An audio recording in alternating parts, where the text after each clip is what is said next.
Ini. Assalamualaikum warahmatullahi wabarakatuh. Ketemu lagi bareng saya Budi Wingit. Dan tentunya masih bersama mereka ini. Ada Intan, ada Evan. Ya, kita mau cerita lagi nih. Ya, tentang kisah-kisah horor, kisah mistis, tempat-tempat horor akan kita ceritakan lagi ke teman-teman yang ada di rumah. Nah, tentunya sebelum kita mulai ceritanya, teman-teman yang masih atau yang mengalami hal-hal mistis, hal-hal horor, bisa nanti komen di bawah aja. Nah, ini yang pertama ini ada cerita. Mungkin kalau teman-teman yang kuliah di Semarang, khususnya di itu ya, Unika, Universitas Katolik Sugio Pranoto. Nah, di Semarang ini pasti tahu tentang terowongan di kampus. Itu yang menghubungkan di gedung-gedung tua di Sugio Pranoto itu ada gedung-gedung tua. Nah, terowongan ini menghubungkan ke gedung-gedung tua ini. Nah, ini ada cerita sedikit yang belum tahu, nanti dengarkan aja. Ini dikisahkan sama Mas Rio, itu mahasiswa teknik sipil. Nah, ceritanya dari pihak kampus itu minta tolong ke Mas Rio untuk mengecek mengecek ini Ledeng. air sama saluran listrik yang ada di terowongan itu. Pipa mungkin bocor ya. Nah, itu karena ada kebocoran listrik. Takutnya nanti konslet. Akhirnya dari pihak kampus minta tolong ke Mas Rio untuk mengecek. Nah, didampingi sama karyawan yang senior ya di situ. Karyawan yang bertugas di kampus yang sudah lama di situ untuk menemani Mas Rio. Nah, di singkat cerita itu Mas Rio sama petugasnya itu masuk ke terowongan itu. Masuk ke terowongan ya, memang awalnya sih Mas Rio enggak merasa aneh sih, memang karena cerita di Unika Sugio Pranoto itu terowongan itu memang dia enggak tahu, Mas Rio itu enggak tahu. Cerita horornya di situ ternyata tuh Mas Rio enggak tahu ya. Tahu sejarahnya mungkin. Nah, sejarahnya seperti apa itu Mas Rio enggak tahu. Nah, akhirnya berdua dia masuk ke lorong. Selang ya 10 menit 15 menit Mas Rio sudah dipeseni sama itu petugasnya yang itu, nggak usah nengok ke belakang. Nah, Mas Rio mencium bau ini, Mas. Bau apa itu? Darah itu kan? Oh, kayak amis. Nah, amis kayak gitu, anyir. Nah, mencium Anyir. bau itu. Anyir itu kalau bahasa Jawa baru ya. Iya, Gres. Nah, mencium bukan menyium ya, kalau menyium. Menyium. Nah, mencium ya. Nyambu. Nah, mambu lah kalau Jawanya mambu lah. Mambu bau darah itu. Nah, dari Mas Rio memang dipeseni enggak usah nengok ke belakang. Nah, tambah panik kan Mas Rio. Pucat itu Mas ya. Iya. Ya bau. Anyir. Ya juga ya. Iyalah, posisi malam kan itu? Ya, malam itu. Nah, karena memang dipeseni seperti itu, Mas Rio panik dia. Dia enggak mau nengok ke belakang, ya cuma kalau diceritakan itu Mas Rio sempat ini, Mas, apa itu? Enggak mau mencium bau itu. Dia jalan sambil panik. Ho. Ditutup gitu ya Mas? Iya, hidungnya ditutup. Ya, karena hidung ditutup itu bisa mengundang banyak orang loh, Mas. Kok bisa? Ya, coba hidung ditutup selama 1 jam. Nah, dicoba itu akan mengundang. Coba 1 jam. Mau nyoba. Kita akan tunggu. Nanti kita kirim karangan bunga, guys. Iya. Nanti di masjid-masjid terdekat akan kita umumkan juga. Assalamualaikum. Enggak, canda. Assalamualaikum. Innalillahi. Deh, ini kembali ke Mas Rio. Setelah itu dia sudah keluar, sudah dibenahi ya. Ini ceritanya kalau Mas Rio cerita itu ya sambil menahan itu, mencium bau itu, dia tetap benahi instalasi listriknya. Setelah selesai, keluar dari terowongan, Mas Rio penasaran, terus tanya ke masnya itu, kenapa saya tadi kok enggak boleh nengok ke belakang. Dan di situ baunya luar biasa katanya Mas Rio, bau Yang nggak boleh nengok siapa itu? Mas Rio-nya, jadi Oh. berjalan beriringan toh. Terus masih nengok gini, Mas Rio enggak usah nengok ke belakang. Ada DC gitu ya. Nengok ke belakang. Kenapa? Tengeng nanti. Nah itu terus tanya dia, Mas Rio tanya loh, kenapa Mas saya tadi tidak boleh nengok ke belakang. Ternyata itu tadi. Nah ternyata itu diceritakan sama Mas itu, tadi kita itu dibuntuti sama perempuan berambut panjang. Iya sih, pernah dengar cerita itu. Nah itu dia itu merambat diri, apa itu ya kalau monggo Anaan. jadi dia merambat di apa itu Mas, di atas terowongan itu, terowongan ya. itu tuh. Ih, serem ya. Iya. Terus kenapa enggak boleh nengok belakang? Ternyata Mas Rio kena jaring ya dia. Ini udah jangan nengok belakang. Rio. Jadi mau nengok enggak bisa. Oh, ini kayak. Kasihan Mas Rio. Nah itu enggak, ternyata itu ya Dibuntuti itu tadi. di langit-langit itu ada sosok wanita berambut panjang yang kayak apa, melata. Ih, serem Ya, mesti malam-malam. nah itu kalau sendirian ya lari lah. Tapi yo berani juga Mas Rio ya. Ya karena berdua. Ya, kalau sendiri, sampai tetap lari Mas. nah karena memang jadi tugas kampus ya mau nggak mau. Tapi tidak asing sih, dulu saya kan sempat di Semarang juga, tidak asing sama terowongan itu. Memang ada cerita, banyak cerita. Kok kebetulan Mas Rio dengan cerita tentang terowongan itu. Udah terkenal sih, kalau orang Semarang pasti tahu terowongan Unika yang pas jalan turun itu kan. Nanti ada terowongan besar. Kalau aku dengar dari dulu Mas B, itu katanya loh, nggak tahu nih bener apa enggak ya. Dulu ada pembunuhan. Saat itu sopir transportasi lah. Waktu itu belum ada itu taksi toh itu ya, taksi itu. Tapi belum ada kayak go-kart itu belum ada. Waktu itu tahun udah lama Mas B itu sopir taksi, gosipnya ada pembunuhan sama di itu, cuma nggak tahu lah kebenarannya gimana, kalian bisa komen-komen. Ya itu cuma sih apa ya, cerita bersamber. Cerita. Nah cerita sana, cerita ke sana, ditambahin lagi. Nggak tahu realnya gimana. Tapi emang kenyataannya terowongan itu memang horor. Iya. Emang saya pernah malam-malam waktu itu memang ya suasananya tapi enggak diliatin waktu itu, enggak ditauin, alhamdulillah itu sih. Nah nih teman-teman yang di Semarang kalau penasaran silahkan coba aja ya, bukannya mau nantang enggak ya, mau nantang ya, kita percaya aja kalau makhluk seperti itu ada. Nah tapi kalau penasaran main-main aja ke sana, enggak apa-apa. Siang-siang aja. Nah, siang-siang aja, tapi kalau siang saya juga berani lah. Jangan malam. Soalnya sepi itu jalannya kalau malam. Tapi enggak tahu ya, sama sekarang udah ramai, kayaknya masih sepi. Masih sepi karena memang ya terkenal, kalau orang Semarang udah tahu lah itu terowongan Unika Sugio Pranoto. Kalau situ pengennya ngebut. Kalau saya menghindari itu aja. Karena memang enggak pernah ada tujuan ke sana, jadi enggak usah. Enggak usah ke sana. Karena saya Islam, jadi saya enggak ke Unika. Oh iya. Itu Katolik soalnya. Kemudian ke Unisula. Unisula boleh. Sultan Agung. Iya.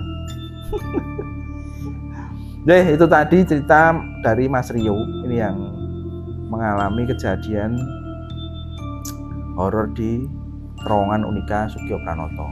Nah ini ada teman saya ini, ya siapa yang mau cerita lagi? Nah boleh. Mas Epan ini masih ada cerita lagi. Ya tentunya tidak jauh dari pengalaman netizen. Itu. Monggo Mas Epan. Oke, ini kebetulan nih ini panjang, saya tarik garis merahnya aja ya. Jadi ini kebetulan dari Mas Fajar, ya Pak ya, mungkin ya Pak nih panggilannya Pak Fajar. Dia ada ini kejadian di stasiun Manggarai. Manggarai itu Jakarta mana? Jakarta mana? Aduh, kurang tahu ya. Nah ini ada pertanyaan, kepanjangan Manggarai apa? Aduh, apa ini? Nah, 100.000 kalau ada yang tahu. Apa, Mbak Intan? Apakah Intan? Ada kepanjangan Manggarai, Apa Mbak? Apa Kak? Mbak Intan? Nah, karena nggak ada yang tahu, 100.000-nya aman. Karena Manggarai memang tidak ada singkatan. Terima kasih, monggo dilanjut Mas Irfan. Maaf ya.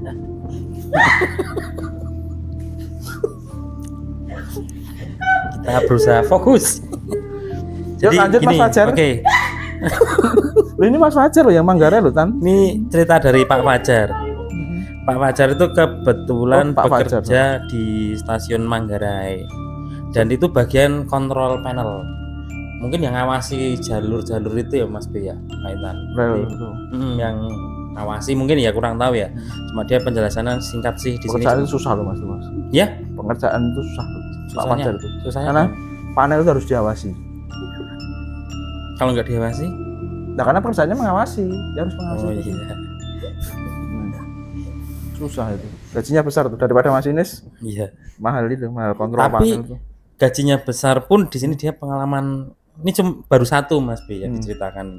Nih, tak lanjutin ya. Jadi dia kebetulan waktu itu ini kejadian di malam Jumat. Ndelalah kok pas di malam Jumat Kliwon Mas. Kebetulan. Di jam 1:30 pagi. Tiba-tiba tuh ada kereta masuk dari arah jalur 5. Dari arah jalur 5 tuh tiba-tiba ada kereta datang.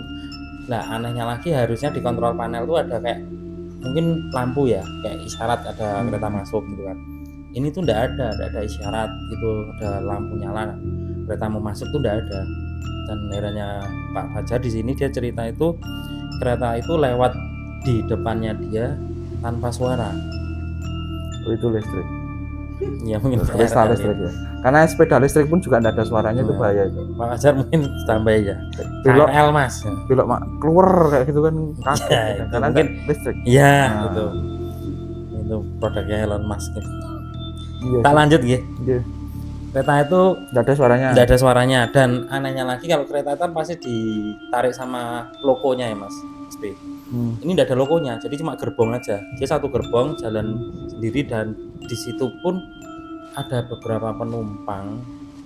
Itu tuh kalau dilihat sama dari ceritanya Pak Fajar itu, sorry nggak ada mukanya. Jadi, Penumpang semua penumpangnya. iya, cuma enggak penuh ya kalau dari sini coba beberapa. Saking penasarannya Pak Fajar, dia sampai mengambil HT, dia ngubungi temannya yang di pos 5 nih kalau dia cerita nih. Dia sempat bilang, kamu lihat itu. Terus dari temannya itu langsung jawab, loh Pak, nggak ada kereta masuk. Yang dimaksud kereta masuk tuh kereta apa? Sampai Pak Fajar pun, ini kereta lagi lewat di depannya dia, tapi kan harusnya di sebelah sana tuh kelihatan mungkin ya. Kalau sekarang saya nggak tahu. Nah, di temannya itu di calling dari lihat HT-nya itu katanya nggak ada kereta masuk. Harusnya panelnya yang temannya itu juga udah nyala, tapi di panelnya itu nggak nyala juga. Iya. Sama Fajar saking kagetnya itu, mungkin kalau dia cerita sendiri kan nggak ada yang percaya Mas B. Nah, ini saking penasarannya, dan kenapa ceritanya ada di Google kok, ada sempat diangkat juga sama di Google itu, jalan coba cek di Google ada kok cerita, mungkin dari lainnya Pak Fajar ada itu. Jadi sempat banyak dialami orang. Banyak dialami. Nah, itu kebetulan ada temannya Pak Fajar itu mengalami hal yang sama. Keretanya itu malah berhenti Mas B di stasiunnya itu, dan sempat terbuka. Orangnya pun turun. Anehnya lagi, waktu orang-orang turun ini, temannya Pak Fajar ini melihat tuh enggak ada jam enggak ada kedatangan kereta di jam ini. Enggak ada jadwalnya. Enggak ada jadwal. Terus yang kedua, orang turun ini penumpangnya itu kembali lagi, enggak ada mukanya dia. Enggak ada mukanya dari kesaksian teman-teman. Jadi enggak satu orang yang pernah mengalami kejadian ini. Kayak kenapa jadi trending kan, sempat di tahun 2010 itu sempat trending. Coba searching aja di kereta tanpa logo gitu, pasti ada kok banyak beritanya di situ. Karena enggak satu orang yang pernah mengalami kejadian ini. Nah, itu ternyata asal usulnya mitos ini tuh pernah terjadi kecelakaan besar di jalur Manggarai. Cuma di jalur 5 itu apa memang di kurang Manggarai tahu ya? kalau dari infonya Pak Fajar ini cuma pernah ada kejadian tabrakan mungkin ya di jalur apa enggak tahu di jalur berapa, cuma di Manggarai situ itu menewaskan banyak orang katanya. Nah itu yang kalau dari kesaksiannya sih keretanya gerbongnya itu udah ngelupas semua Mas Bey, Mbak Kaintan. Jadi catnya tuh udah kelotok gitu, udah jelek lah, udah Ya. karatan. Dan dia tuh kan unik kalau jalan tanpa kepala, tanpa loko lah, yang narik itu kan itu Ya. nariknya dari mana. Dan kereta itu kalau udah di ujung tiba-tiba tuh kayak hilang Mas Bey. Jadi kalau nggak tahu kemana, tahu mesti hilang. Coba deh kalian searching di Google, banyak kok, nggak Pak Fajar aja. Saya tadi sempat sedikit kulik-kulik, memang ternyata tidak satu dua orang yang pernah mengalami kejadian seperti ini. Ya itu pernah sih dengar cerita itu. Jadi memang nggak ada logonya karena memang ya ini kereta yang cuma ada logo sama gerbongnya satu kereta apa? Oh, tahu aku. Apa? Tahu aku. Intan tahu? Itu Ayo. enggak, kereta kelinci. Itu mesin truk Mas. Gimana? Enggak, itu El Sape. Itu mesin El Sape memang Itu ada yang viral loh kemarin, kecekel polisi. Nah, kecekel polisi terus itu Nggak pakai nggak helm. boleh. Iya, karena memang Di Solo kejadian ini memang kecekel nggak boleh polisi. nggak boleh masuk ke, kalau kereta kelinci kan nggak boleh masuk ke jalan raya. Tapi alhamdulillah tidak ada kejadian horor ya kereta kelinci. Enggak. Kejadian lucu malah ada. Keretanya lompat-lompat ini. Gitu guys, kalau cerita dari Pak Fajar. Nah, ini terkenal juga nih di stasiun Manggarai itu, masih kejadian-kejadian seperti itu banyak sekali. Ya, sering nongol di internet juga tentang stasiun Manggarai. Nah, ini masih ada satu lagi cerita dari Pak Intan ini. Tidak tahu dia mau cerita apa, saya juga tidak tahu ini. Ya, yang tadi yang disampaikan ke saya, Mas Budi, ada cerita ini lucu dari mana? Oh, horor ya? Oh, ada cerita horor. Kisah nyata yang dialami sama saudara saya yang tinggalnya di Bekasi. Oh, lo malah ini tentang apa Nonton ya? ya. Makanya dengerin sih. Oke, Ini kalau nek Indonesia Kita- nggak mau mendengar. dengerin dulu Mbak Intan bercerita tentang nih saudaranya ini. Boleh nih cerita ketiga. Yo, Mbak. Nah, jadi tuh aku tuh punya saudara, dia tuh tinggalnya di Bekasi. Tinggalnya di Bekasi kan. Nah, di daerah kampungnya dia itu ada yang terkenal namanya tuh sumur tua. Tahu kan sumur tahu? Tahu enggak sumur? Ya tahu. Itu sumber mata air. Iya itu. kan? Udah tua ya? Iya, sumurnya udah tua, udah nggak digunain lagi. Loh. Terus apa lalu? Oh ya, lanjut aja. Terus habis itu sumur itu udah tua, udah nggak digunain lagi. Terus warga setempat itu mempercayai kalau sumur itu dijaga sama makhluk halus, makhluk yang nggak kelihatan lah. Ngapain dijaga? Maksudnya ada penunggunya gitu loh. Iya, Nah, terus iya ada penunggunya, dijagain sama makhluk halus.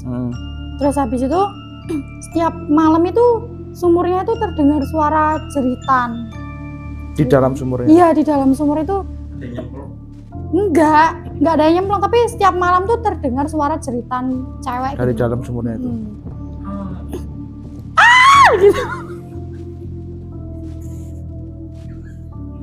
Kamu kecemplung sumurnya. Oke, terus yo itu Kayak gitu toh. Terus sumur tua ada jeritan itu terus. sumur tua yang udah nggak digunain, terus dipercayai sama warga setempat kalau itu ada yang nunggu, ada yang jaga di dalamnya. Terus setiap malam tuh ada suara jeritan cewek. Terus habis itu suatu ketika tuh ada anak kecil namanya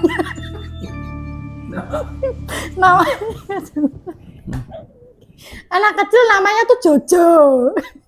Lucu ya. Oke, Lucu. karena orang Bekasi. Suara orang Solo ya Pak Ijo. Namanya Jojo, dia tuh nggak sengaja Emang enggak apa-apa terus. dia nggak sengaja tuh kecemplung sumur itu gara-gara baru main sama temennya, nggak sengaja dia kecemplung sumur itu. Terus habis itu anehnya tuh waktu ditemuin sama warga, dibantuin dia apa? Dievakuasi ya namanya. Dievakuasi sama warga itu. Damkar nggak ikut? Aku bukan damkar. Nah, biasanya kalau seperti itu kan damkar, mengandalkan damkar. Enggak, bukan damkar aku ya guys. Terus habis itu Ayo.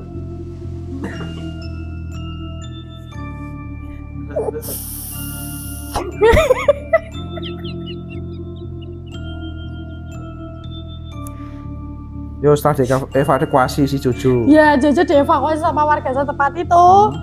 Jojo tuh cuma bilang gini, kata tante. Kenapa nggak? Jadi ketawa. Jojo cuma bilang, kata tante aku nggak boleh keluar dulu soalnya aku lucu. Itu tante yang di dalam itu siapa?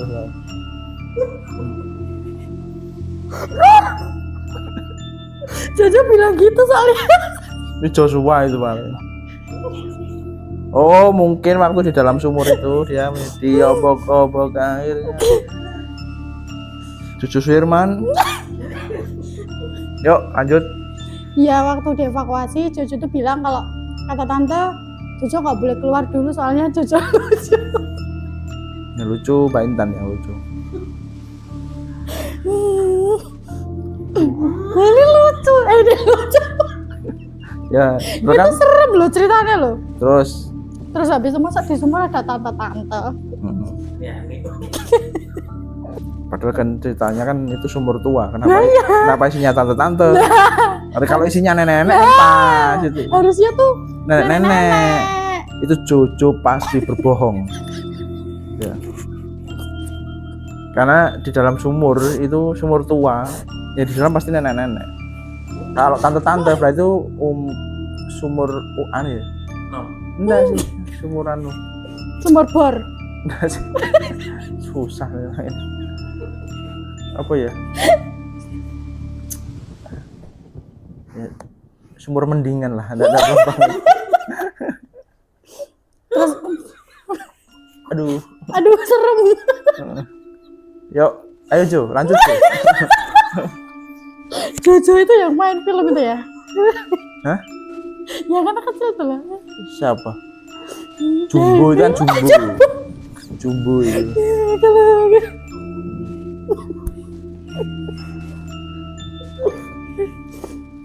Terus habis itu Masih kuat. masih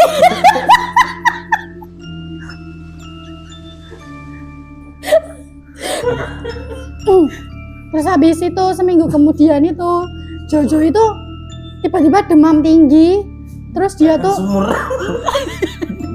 Terus lanjut dulu. dia tuh demam tinggi sama nunjuk-nunjuk ke Sumur. arah sumur itu. Dia bengong di depan rumahnya sama nunjuk ke arah sumurnya itu. Tapi enggak ada bilang apa gitu.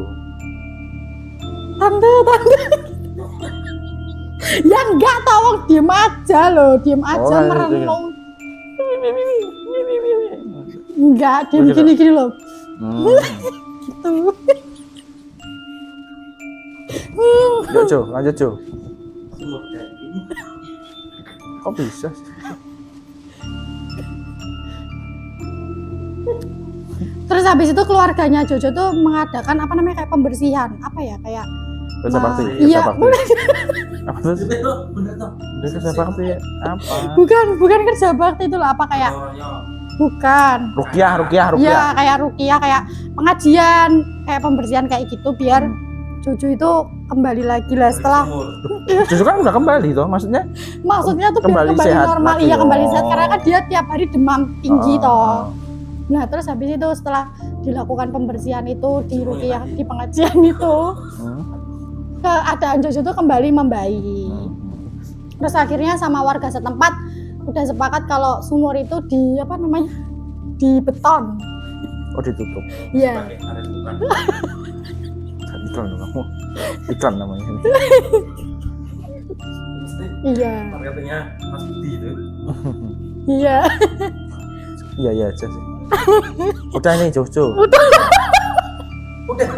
Kalau Jojo jadi kaya gitu. Serem juga nih sumurnya ini. Ini memang seperti itu ya. Ya, tapi kalau sumur tuh emang ada di Jawa penduduknya. di Jawa itu kalau sumur enggak kepake, biasanya ada sesuatu ya kalau bahasanya apa ya, kayak ditunggoni kalau orang Jawa bilang kan mata air mesti ada. Iya, karena lembab karena lembab. Nah, anak sendiri ada yang penunggu di situ. Nah, ya tadi kalau ini ceritanya sih Tante-tante. enggak, sumur tua. Sumur tua, tapi yang nunggu. Tante-tante. Nah, ini berarti sumur setengah baya sih kalau saya bilang. Belum tua-tua amat lah ini. Enggak, mungkin itu nenek-neneknya menyerupai jadi tante-tante kan bisa. Oh, membo-membo gitu ya. Iya. Ini jin membo-membo. Iya. Nah, itu tadi teman-teman ada 3 cerita yang ya kalau memang kita dengar ceritanya dengan seksama, dengan pemahaman kita, karena memang ada rasa takutnya ya menakutkan, tapi karena kita kemas sedemikian rupa ya horor itu ternyata ada, cuma jangan sampai takut lah, kita harus berani, kita itu manusia yang lebih apa itu namanya, lebih sempurna. Iya, betul, Nah, lebih sempurna, lebih tinggi. derajatnya lebih tinggi daripada makhluk yang nggak terlihat yang seperti itu.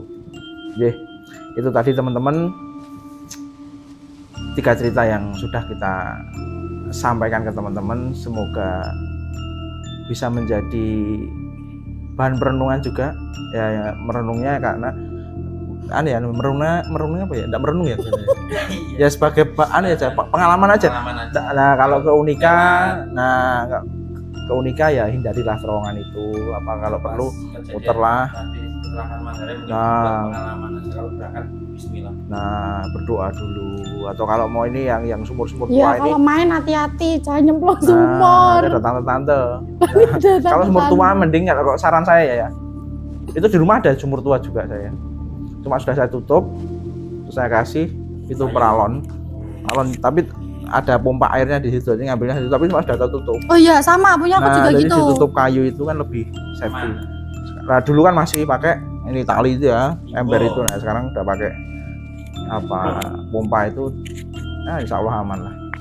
Nah, pesan saya, melakukan hal apapun harusnya dilandasi dengan Bismillah, itu yang paling penting ya, agar dilindungi, agar dikasih petunjuk oleh Allah Subhanahu wa taala.